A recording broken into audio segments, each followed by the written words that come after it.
Good morning. It's really great to be here and to do this in person. It's been a really long time for a lot of us, myself included. So thank you, INCOMPAS, for inviting me, and thank you, Chip, for that really kind introduction. So I think, as you know, I am the third member of the Federal Communications Commission you've heard from this morning.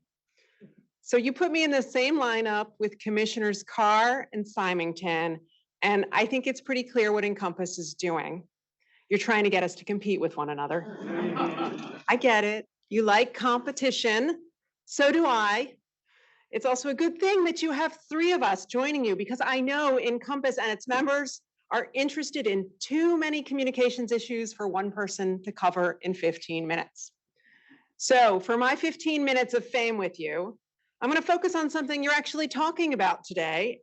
You have a session entitled Unlocking Broadband Competition in Multi-Tenant Environments.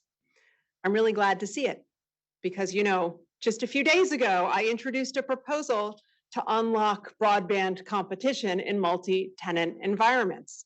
So it seems like a good place to start. 1/3 of us in this country, 1/3 of us live in a multi-tenant unit. I'm sure many of us here right now or at some point in our lives have been among them. I know I have.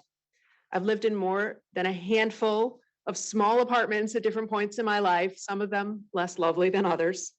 But again, 1/3 of us nationwide live in apartments, condominiums, public housing, or mobile home parks. And if you're one of them, broadband choice can be especially hard to find. There's often only one provider in the building. There's no competition. That means those who live in multi-tenant units can wind up paying higher prices for lower quality service. Now, when I was a kid, my parents used to tell me, you get what you get and you don't get upset. I see some people nodding, so maybe they heard it too.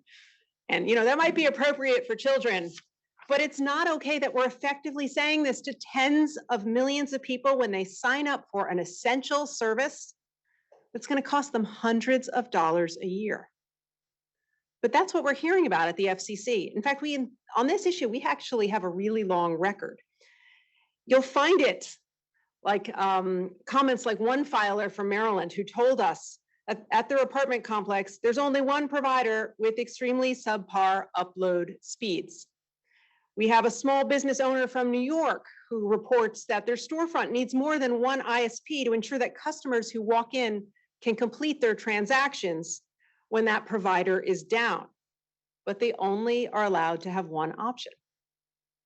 Another commenter from Texas tells us that he needs gigabit fiber where he lives because he's an IT professional, but his building makes him subscribe to a less reliable provider just because of where he lives.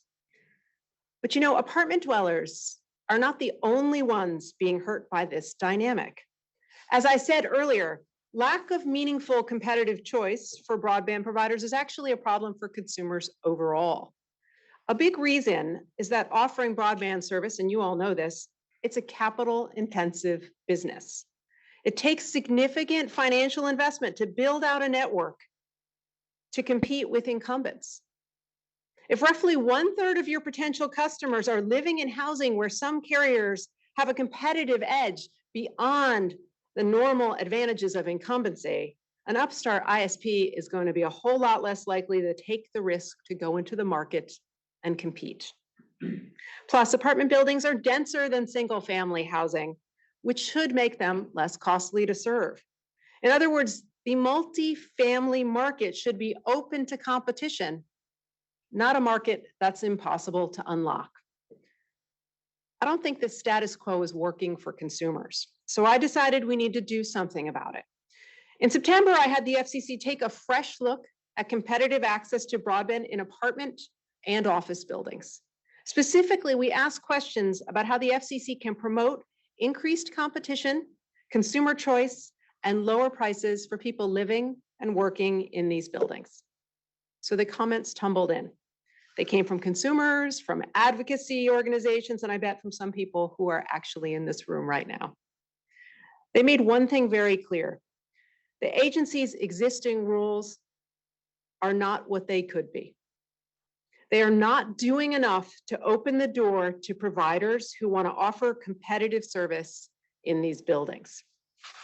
So I put before my colleagues a proposal to change that. And here's what it's all about. And this is where it gets a little weedy, so stick with me. First, we're going to crack down on revenue sharing arrangements. FCC rules actually explicitly prohibit landlords from entering into exclusive deals with ISPs and preventing competition. But we're finding that they're getting around these rules, and we're seeing revenue sharing deals that have the same effect. Sometimes this means the ISP gives the owner of an apartment building a cut of their revenue to obtain access to the building and its tenants. So if a renter switches to another provider, the building owner loses money. That means they have a financial incentive to prevent competing providers from reaching their tenants. Sometimes this means graduated revenue sharing arrangements. The more tenants an ISP serves in an apartment building, the higher the percentage of revenue goes to the building owner. And that owner makes the most money if the ISP has 100% penetration. So this too can effectively function as an exclusive access arrangement. Now, these practices can prevent competition from taking hold. So we've proposed rules that would prohibit broadband providers from entering into graduated revenue sharing arrangements or exclusive revenue sharing arrangements with a building owner. But that's not all. This proposal would also require ISPs to disclose to tenants in plain language the existence of any exclusive marketing arrangements that they have with building owners. On top of that, we've proposed an end to sale and leaseback arrangements that can inhibit competition. To understand these arrangements, you need to know that the FCC actually has rules on the books that were designed to prevent exclusive access for providers in multi-tenant buildings. But to get around the rules, some ISPs and building owners have entered into special arrangements. Under these arrangements, the provider sells its wiring to the building owner and then leases it back on an exclusive basis. This can effectively block access to alternative providers.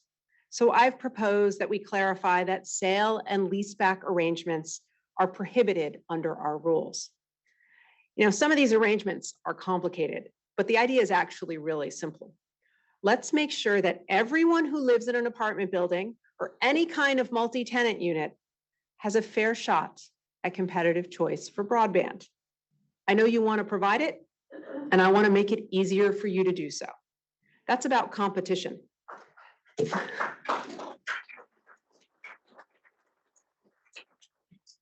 But it's also about making more broadband available to more people in more places.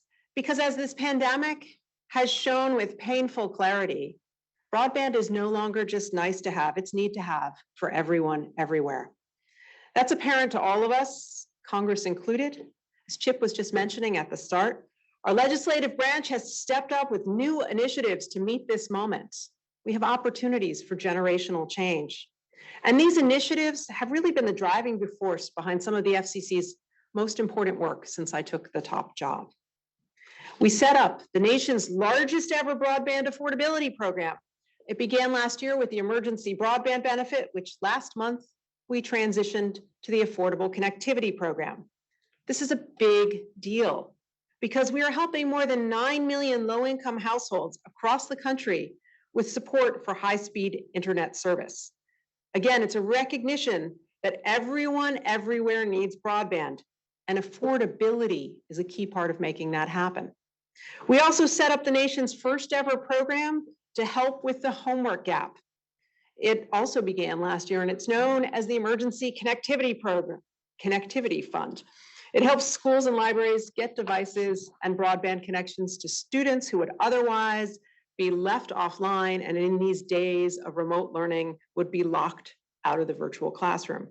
We've already reached more than 12 million students with this program, and more help is on the way.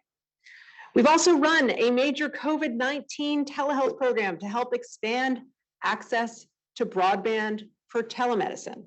And today, just this morning, we've announced a task force to help prevent digital redlining and discrimination, which was a key objective for the FCC in last year's Infrastructure Investment and Jobs Act.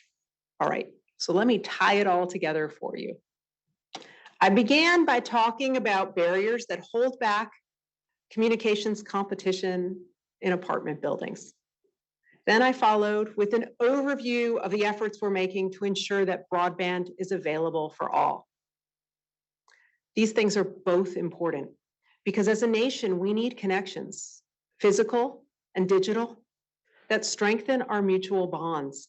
We need networks that reach us all and bring opportunities to work, to learn, be informed, be enlightened, and be entertained.